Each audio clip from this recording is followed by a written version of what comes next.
Halo guys, balik lagi sama gua di sini di segmen baru kita, cerita tentang motor.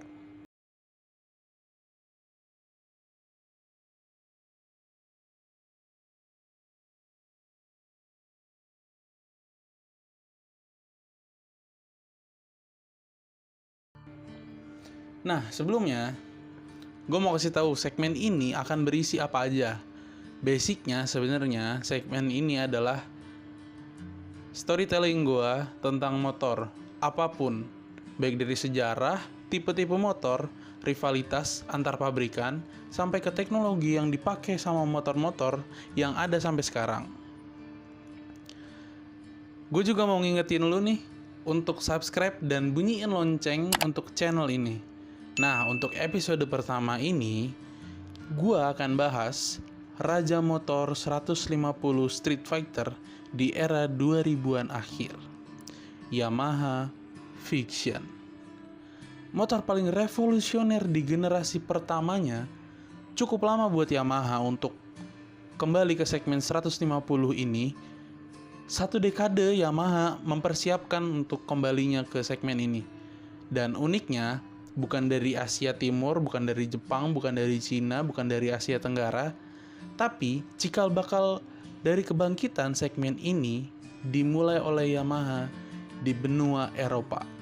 Ya, lu nggak salah dengar, di benua Eropa.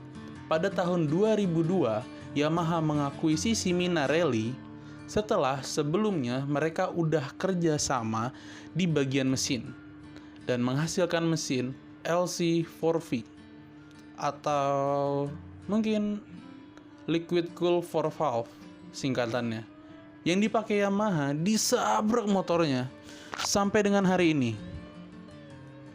Nah, inilah cikal bakal dari Yamaha Fiction yang revolusioner. Kenapa Fiction gue sebut revolusioner? Karena untuk pertama kalinya motor berkapasitas kecil yang menggabungkan 3 teknologi yang sebenarnya udah digunain di motor-motor lain, pakai twin spar, Yamaha bilangnya Delta Box, mesin 4 katup berpendingin cairan dengan menggunakan teknologi injeksi. 3 elemen tadi disatukan dalam sebuah motor yang dibanderol dengan harga yang jauh di bawah motor-motor yang justru belum menggunakan ketiganya sekaligus. Harganya bahkan cuma 18 juta rupiah. Setengah dari CBR 150R. Ya, bukan apple to apple sih memang. Menurut gua, Fiction ini bukan cuma hadir sebagai penantang baru buat rival-rival lainnya di pabrikan lain, tapi juga datang sebagai standar baru di segmen yang dia gelutin ini. Motor ini punya power di 14,9 daya kuda di 8.500 rpm dan torsi 13,1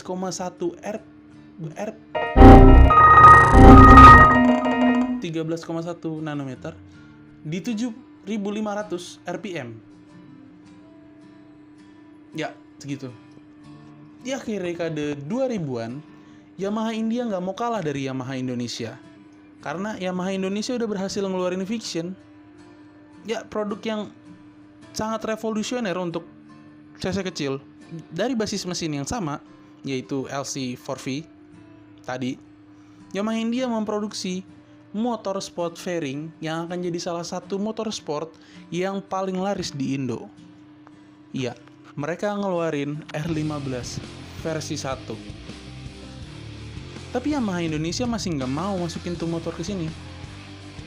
Karena menurut Yamaha Indonesia itu akan nabrak langsung sebagai kompetitor head to head dengan motor flagshipnya Yamaha Scorpio. Dengan basis mesin yang sama, yakni LC4V untuk R15, bukan Yamaha Scorpio. Diubah menjadi 6 speed dan bertenaga di 16,4 daya kuda di 8.500 rpm dan torsi 14,5 nanometer di 7.500 rpm. Yamaha India juga nggak cuma berhenti sampai di situ aja. Di tahun 2008, mereka ngerilis motor FZ16. Ya, FZ16. Punya spek lebih rendah, harga lebih murah, 153 cc, 5 percepatan, dan berpendingin udara. Punya tenaga 10 daya kuda di 7.500 rpm, dan torsi 10,5 nanometer di 5.500 rpm. Nggak pikir panjang, Yamaha Indonesia langsung masukin tuh motor ke Indo, yang kita kenal dengan Yamaha Bison. Dengan hadirnya dua produksi motor yang luar biasa ini di pasar Indonesia, tentu rival Yamaha nggak mau tinggal diam. Astra Honda Motor akhirnya merilis dua produk, yaitu CBR 150R Street Fighter dan Honda Verza. Gua nggak tahu di situ ada CB-nya atau enggak.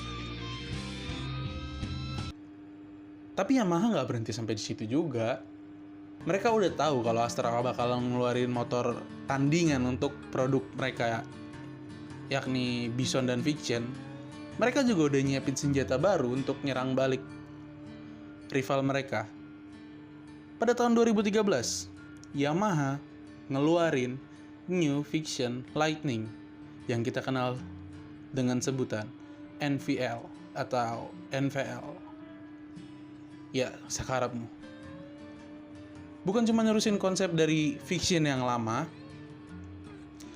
mesinnya udah dituning ulang yang akhirnya punya tenaga di 16,4 daya kuda di 8.500 rpm dan torsi 14,5 nanometer di 7.500 rpm.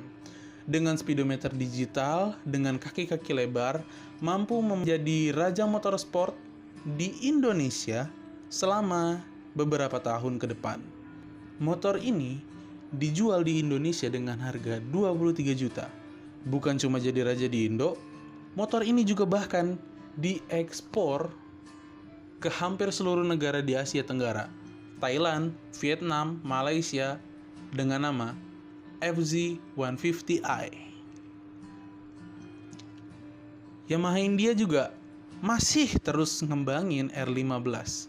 Di tahun 2011, mereka akhirnya ngeluarin R15 versi 2. Yang mana akhirnya masuk ke Indonesia pada tahun 2014 dengan harga 28-29 juta rupiah. Rombakan ada di mana-mana, dari sasis yang makin nungging di belakang, permainan bodi yang makin ngikutin R series, terutama R6 di sini, dan udah pakai swing arm aluminium yang bentuknya agak melengkung kayak pisang, makanya kita sebut banana swing arm, yang bikin motor ini jadi kelihatan makin lebar, yang akhirnya memaksa Honda mempercepat produksi CBR 150R versi lokal. Persaingan ini pun cukup ketat dan cukup sengit selama 2 tahun setelah keluncuran dari CBR 150R. Pada tahun 2015, Honda datang dengan perombakan masif di CB 150R, terutama pada mesin. Yang tadinya memakai basis mesin dari CBR 150R yang menggunakan mesin DOHC 4 valve dengan RPM yang tinggi, dituning ulang supaya dapat digunakan lebih nyaman pada pengguna harian. Yamaha juga akhirnya hadir dengan jawaban, yakni New Fiction Advance. Nggak banyak perubahan di sini, cuma ngubah lampu, ngubah sedikit garis bodi, ngubah serut agar lebih tajam, agresif. Cuma ya perbaikan-perbaikan minor dari NVL. Dengan perubahan minor itu, Yamaha justru akhirnya terdesak dengan Honda. Dan untuk pertama kalinya, tahta raja motorsport 150 jatuh ke tangan Honda. Kita keluar sedikit, Yamaha Thailand diam-diam mengeluarkan motor naked yang mengusung tema MT Series dengan nama M-Flash, yang akhirnya hadir di Indo dengan nama Saber. Dengan swing arm aluminium punya R15, dengan desain yang cukup agresif ala MT Series, motor ini juga udah pakai suspensi upside down yang cukup gede. Sayangnya, motor ini hadir di Indonesia tidak dibarengi dengan marketing yang cukup baik dari Yamaha, yang akhirnya bikin motor ini cuma kayak pelengkap aja di line up motorsport Yamaha.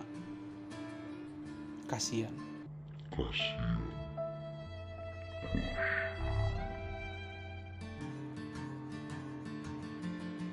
Bukannya membaik, Yamaha justru lagi dan lagi melakukan kesalahan dengan merilis Bison injeksi, yang sebenarnya motor ini udah mulai ditinggalin oleh konsumennya di Indonesia. 2 tahun berlalu, Vixion juga sudah bukan lagi primadona di Indonesia.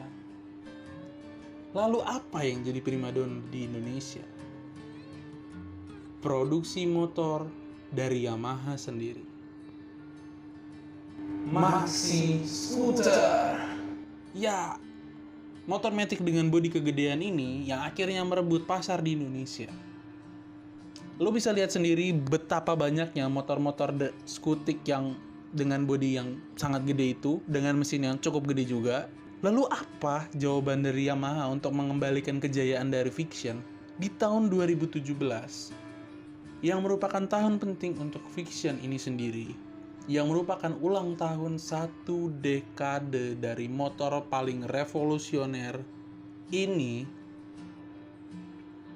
Akhirnya Yamaha merilis all new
Dengan desain yang sangat berbeda dari generasi sebelumnya, Vixion ini juga sudah menggunakan lampu-lampu LED, speedometer full digital, plus fitur assist and slipper clutch yang baru pertama kali digunakan oleh motor ber-cc kecil di Indonesia. Bahkan 250 aja belum ada yang pakai. Sampai sekarang R25 belum pakai. Tapi tunggu dulu, ubahannya cuma sampai di situ aja. Karena untuk masalah daleman, semuanya masih sama dengan Vixion versi sebelumnya. Tidak ada perubahan yang cukup besar dan cukup berarti, bahkan sama sekali tidak ada perubahan.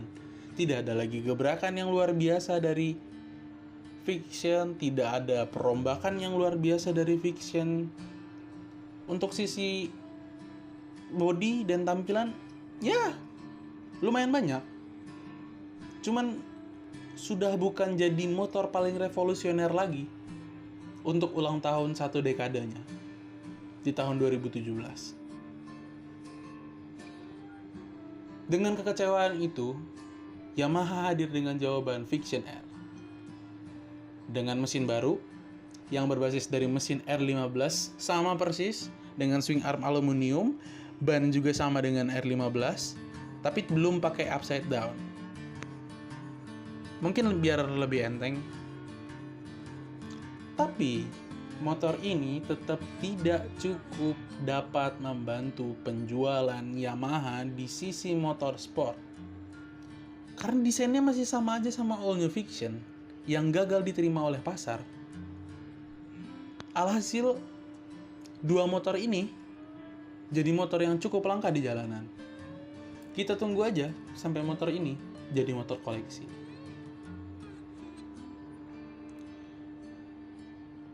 Di tahun yang sama, R15 versi 3 dikeluarkan oleh Yamaha India yang menghancurkan gegap gempita dari fans Suzuki atas kehadiran GSX 150, GSX-R 150 yang akhirnya ada juga. Seperti yang gue bilang tadi, motor ini jadi basis motor Fiction R15-nya ya, Fiction R maksudnya, dengan ubahan yang cukup drastis dari sisi mesin yang udah make VVA atau Variable Valve Actuation. Mesin ini juga meningkat dari sisi spek dengan mesin 155cc SOHC 6 speed. R15 versi 3 ini bisa mencapai power di 19 daya kuda di 10.000 rpm dan torsi 14,7 nanometer di 8.500 rpm. Bodi R15 semakin mengikuti perubahan dari R series yang merupakan jawaban bagi hampir semua orang di Indonesia.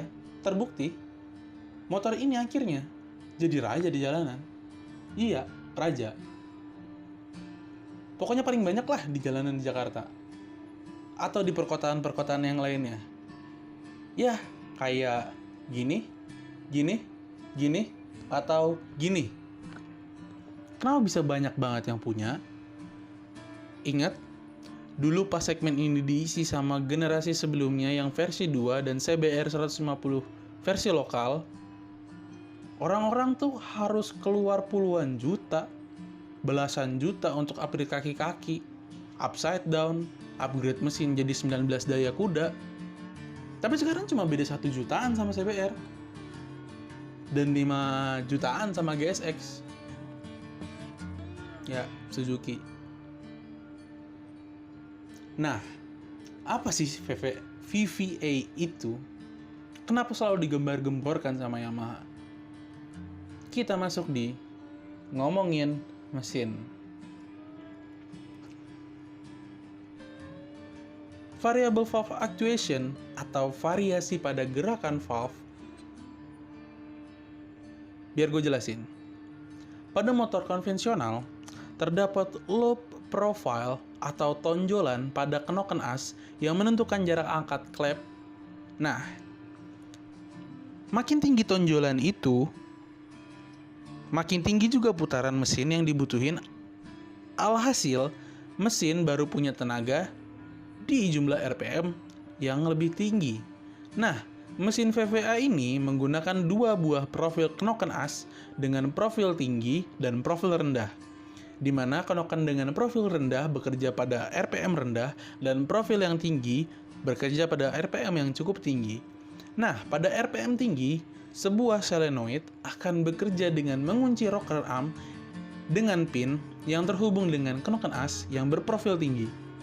Dan jika putaran mesin kembali ke putaran rendah, solenoid akan kembali ke posisi semula sehingga pin tidak mengunci ke rocker arm lagi dan knocken as yang digunakan adalah yang berprofil rendah. Gak cuma berhenti di situ. Dari basis ini, Yamaha ngeluarin motor dengan model Street Fighter yang bakal gantiin Saber di pasar Indo. Ya, akhirnya The Real MT MT-15. Ya, MT-15 kalau orang Indonesia nyebutnya. Dan setelahnya Yamaha ngeluarin 2 motor sekaligus, yakni X, S, R 155 dan WR 155.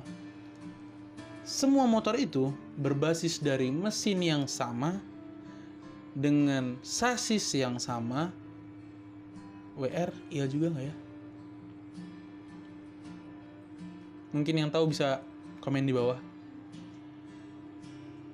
Now you got sport fairing, classic, naked, dan trail dengan mesin yang sama persis di Yamaha. Dan Fiction udah lagi nggak jadi primadona di motorsport untuk Yamaha itu sendiri, dan makin ditinggalin sama konsumennya. Apakah Yamaha akan memperbaiki kondisi ini untuk Fiction? Atau Fiction yang menjadi motor paling revolusioner untuk Yamaha akan ditinggalkan sebagai kenangan yang cukup bisa dikenang aja? We'll see. Terima kasih sudah menonton. Kalau suka bisa kasih like. Kalau ada saran untuk cerita selanjutnya bisa komen di bawah. Dan jangan lupa subscribe. See you on the next video. Bye.